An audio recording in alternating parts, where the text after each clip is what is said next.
here with Dr. Nicole Pippa-Russell, the Deputy CEO at 5B, and we are in one of the negotiating room kind of areas of COP, and I'm going to talk to her about 5B's tech and why 5B is here at COP. So, Nicole, tell us about what 5B does.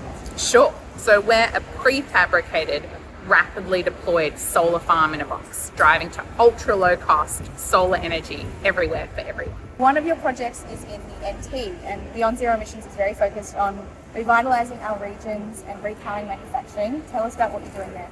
Sure. Well, I mean, all of Australia is super excited, right? We're all pumped about Australia becoming a, powerhouse of clean energy for the world. I think in the north of Australia, it's even more exciting than elsewhere. Suncable's project there, the AAPL project, enormously exciting 20 gigawatt project. We're a preferred technology for that project. And then in addition to that, in the NT, there's just so much opportunity to decarbonise existing assets, to work with Indigenous communities, etc. So we're really excited about the opportunity in the Northern Territory. We've got a factory there, we're ramping up, we're working with incredible Indigenous owned and operated businesses up there like DICE, Triple P, and we're just really excited to see what the future holds. I think the last year we've all seen the urgency for why we need to act, and we're all about speed, we're all about going much faster than we have to date. Our technology was built for speed. We now hold the world record for the fastest deployed solar farm, a megawatt in a day with only 10 people deployed in the Atacama Desert in Chile. We're only getting faster, and that's what's needed. We need to go so much faster. We love working with BZE. We share the same vision and mission for the world. We're all about speed. We're all about place-based policies that really support communities to thrive through this enormously exciting transition into the clean energy revolution. And so it's wonderful to be working with you guys here. Thank you so much. So good to have you here. Hello, we're here on the first day of the second week at COP, and I'm with Dr. Andrew Mears, the CEO of Switched In, and I'm going to have a chat to him about why he's here at COP and a bit about the tech. So Andrew, tell us about what Switched In does.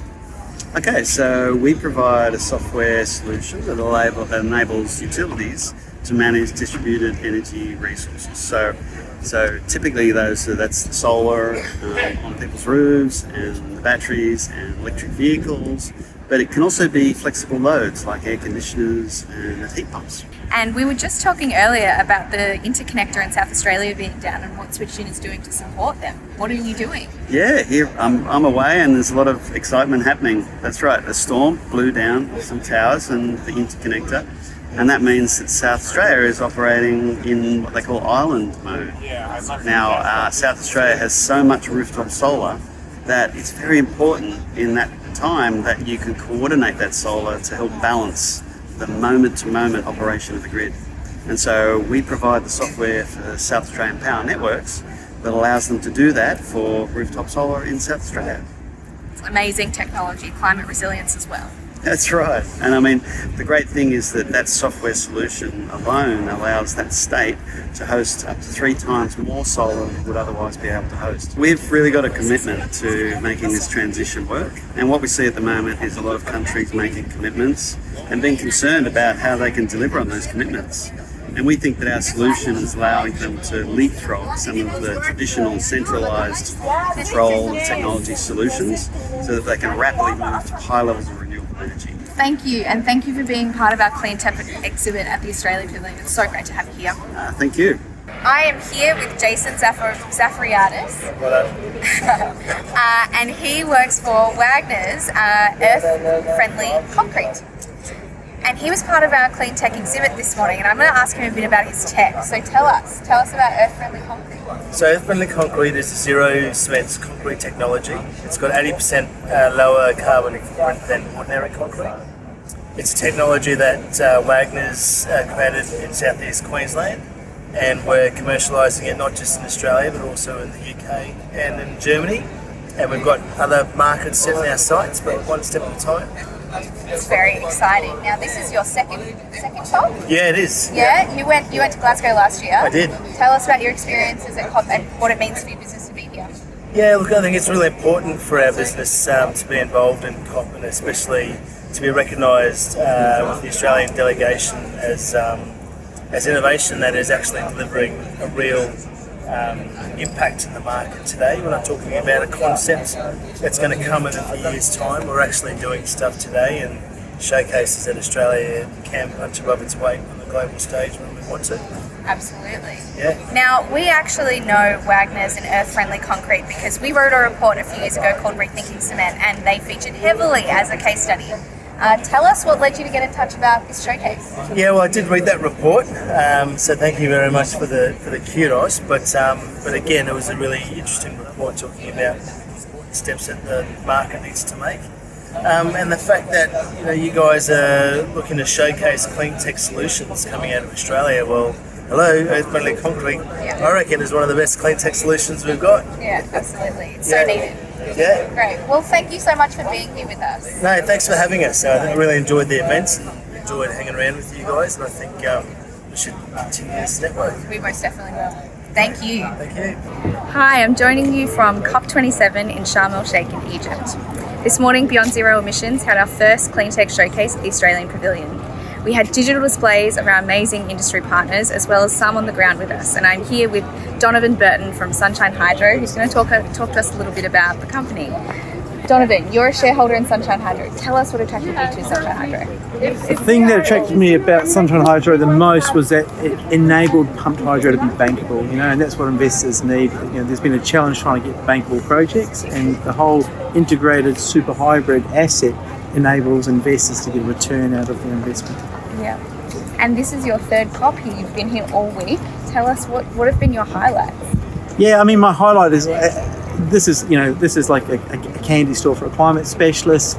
But my highlights have been seeing some phenomenal examples of green energy, like the Japanese pavilion. They have some great examples of green hydrogen and the surrounding ecosystem that has to be created.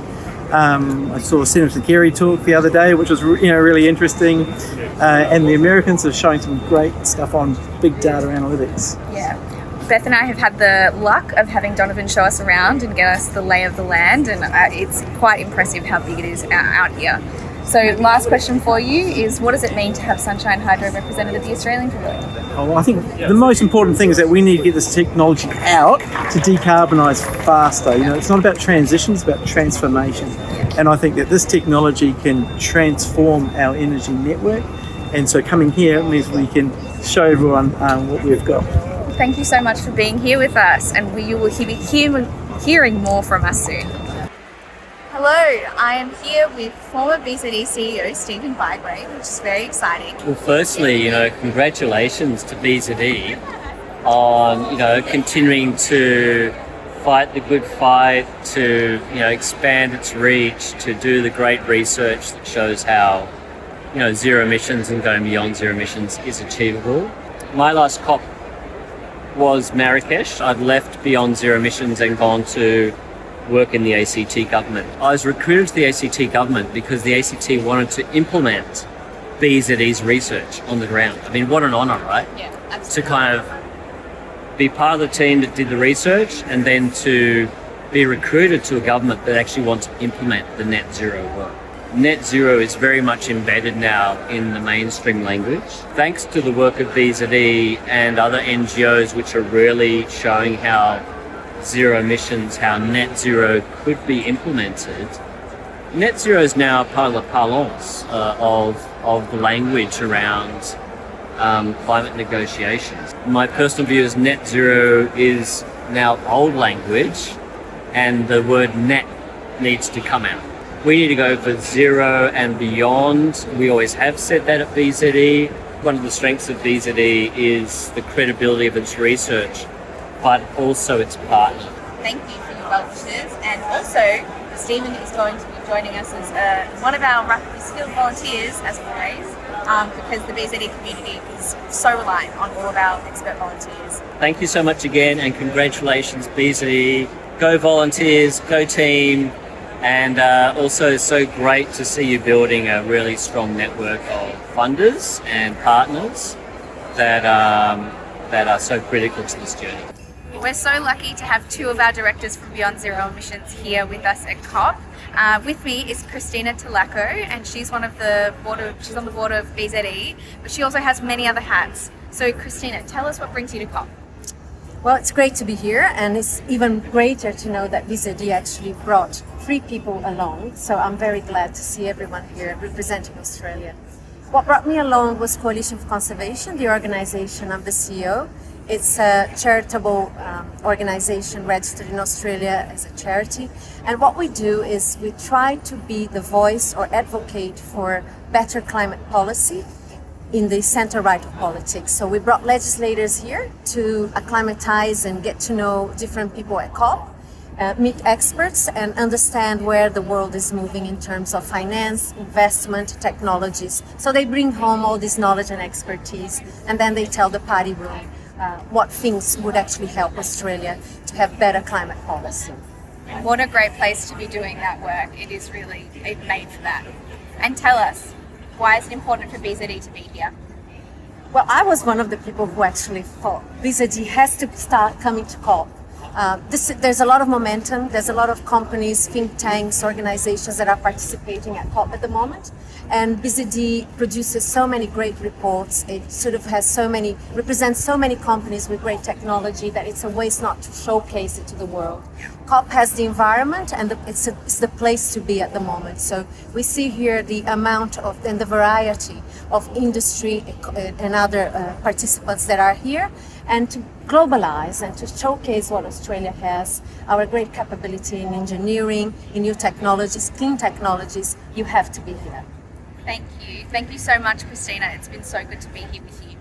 Thank you. I'm here with one of our directors, Elisa DeWitt. Elisa is a partner at Norton Rose Fulbright. She's on a few boards, including ours, and I'm going to talk to her about what she's doing here at COP and why it's important for BZE to be here. Elisa, hello. Hi. Tell us what you're doing on your COP journey. So the reason I come to COP is essentially so I can advise my clients on things that they're interested in. We do a lot of work in carbon markets, so helping clients develop carbon projects primarily on the land, and then helping them sell the credits that they've generated. And so for them, it's an understanding of how carbon markets are developing at an international level, and particularly in the context of the COP negotiations, what's happening with the rules on Article 6. So really it's that ability to take this knowledge and learning back to my clients to help them expand their businesses. And you're the head of the climate change practice at Norton Rose. Yes, I'm head of climate change in the Australian practice, and I'm our global head of carbon markets as well. And tell us why you think it is important for BZE to be here. Yeah, well, it's wonderful for BZE to have this opportunity. It's obviously the first time that you've come to a COP.